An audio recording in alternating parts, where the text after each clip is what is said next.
In this video, I'm gonna show you how to add pictures to TikTok video. Firstly, you need to open up your profile section on your account. Then you need to tap here on the third selection with that plus icon on it.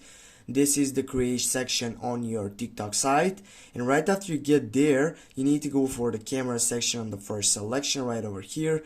Then you can choose the duration of it and then just tap on it to get that video on it. And now guys, if you want to simply take up and add pictures to this video session, you need to tap on that effects section, and right over here you're gonna find out many trending sessions or effects in which it is also included the right one for adding pictures. Just it is here.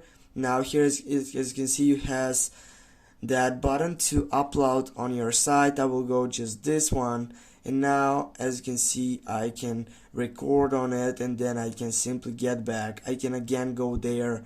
I can choose another photo on it, for example this one. Then I'm gonna take again a video session of this photo and then simply go check it out how it looks like. Now simply you're gonna find out that we have added pictures to a TikTok video.